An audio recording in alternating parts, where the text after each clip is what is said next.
ನಮಸ್ಕಾರ ರೀ ಗುಳಗುಡ್ ಮಂದಿಗೆ. ಇವತ್ತು ಕ್ವಾಟಿಕಲ್ ಹುಚ್ಚೇಶ್ವರ ಜಾತ್ರಾ ಮಹೋತ್ಸವ ನೋಡಕ್ಕಂತಂದು ನಾನು ನಮ್ಮ ದೋಸ್ತ ರೆಡಿಯಾಗಿ ಬಂದು ನೋಡ್ರಿ. ಯಾಕಂದ್ರೆ ನಿನ್ನೆ ತೇರಿತ್ತು, ಅದ್ರ ಸಂಬಂಧ ಹೋಗೋಕ್ಕಾಗಿಲ್ಲ. ಅದ್ರ ಬದಲಿ ಅಗ್ಗಿ ದಿನಾರ ಹೋಗೋಣಂತ ರೆಡಿ ಆದೀವಿ ರೀ.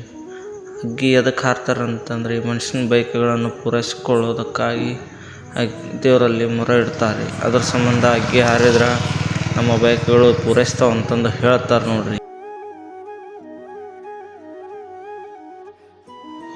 10 ಅಂತಂದು ಗಂಟೆ ಹೊಡೆದು ಮಠದೊಳಗೆ ಹೋದೀವಿ ರೀ. ಮಠದಾಗ ಹೋಗಿ ಅಜ್ಜಾರ ಗದ್ಗಿಸ ಮಾಡಿ ಮಠ ನೋಡ್ಕೊಂಡು ಕೆಟ್ಟ ಮತ್ತು ಹಂಗೆ ಬರುವಂತಕ್ಕ ಅಜ್ಜಾರು ಕುಂತಿದ್ದರು. ಅಲ್ಲಿ ಅಜ್ಜಾರು ನಮಸ್ಕಾರ ಮಾಡ್ಕೊಂಡು ಕೆಟ್ಟ ಅಗ್ಗಿ ನೋಡಕ್ಕಂತಂದು ಹೊರಗೆ ಬಂದ್ವಿ ರೀ. ಹೊರಗೆ ಬರುವಂತಕ್ಕ ಅಲ್ಲೇ ಅಜ್ಜಾರು ಸಮಾಧಿ ಅಂತ ನೆಲಮಾಳಿಗೆ ನೋಡ್ಕೊಂಡ್ವಿ ರೀ. ಎಲ್ಲ ಭಕ್ತಾದಿಗಳಿಗೆ ಆಶೀರ್ವಾದ ಮಾಡ್ಕೊತ ಈಗಿನ ಧರ್ಮಾಧಿಕಾರಿಗಳಂತ ಹೊಳೆ ಹುಚ್ಚೇಶ್ವರ ಅಜ್ಜಾರು ಕುಂತಿದ್ರಿ, ಅವ್ರನ್ನ ನೋಡ್ಕೊಂಬಂದಿವಿ ರೀ. ಇನ್ನೇನು ಅಗ್ಗಿ ಚಾಲು ಆಗೋದ್ರಾಗೈತೆ ರೀ.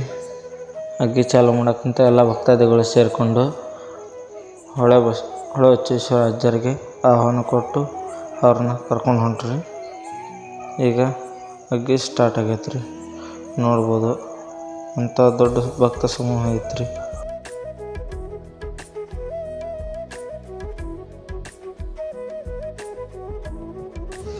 ಎಲ್ಲರೂ ಅಗ್ಗಿ ಹಾರಕಂತಿದ್ರಿ. ನಾವು ಮಾತ್ರ ಜಾತ್ರೆ ನೋಡ್ಬೇಕಂತ ಜಾತ್ರೆ ಅಡ್ಡಾಡಕ್ಕೆ ಚಾಲೂ ಮಾಡಿದ್ವಿ ರೀ. ಅಲ್ಲೇ ಎಲ್ಲ ಥರನೂ ಸಿಗ್ತೈತೆ ರೀ. ಇಲ್ಲೇ ನೋಡಿರಿ, ಒಬ್ಬ ದೋಸ್ತ ತನ್ನ ದೋಸ್ತಿಗೆ ಕಿರೀಟ ಹಾಕೊಂತಾನೆ ರೀ. ನಾನು ನಮ್ಮ ದೋಸ್ತ ಆ್ಯಕ್ಚುಲಿ ಜಾತ್ರೆ ನೋಡಕ್ಕಂತ ಬಂದಿದ್ದಿಲ್ಲ ರೀ. ನಾವು ಬಂದಿರೋದು ಅಡುಗೆ ನೀಡಕ್ಕಂತಂದು ಬಂದಿದ್ವಿ ರೀ.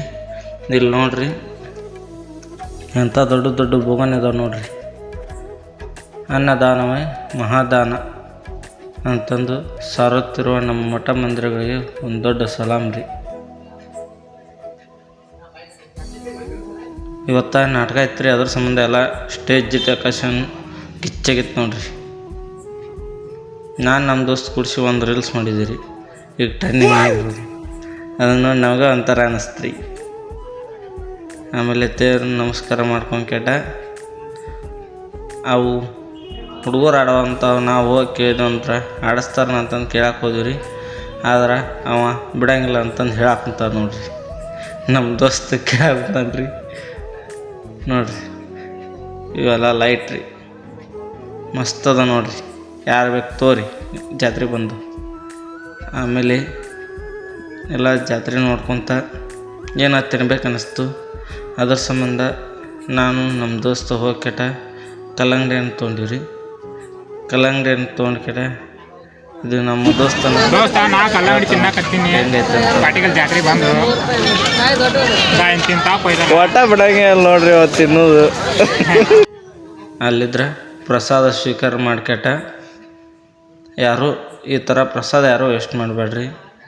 ಕೆಲವೊಬ್ರಿಗೆ ಊಟದ ಇರಂಗಿಲ್ಲ, ಅದಕ್ಕಾಗಿ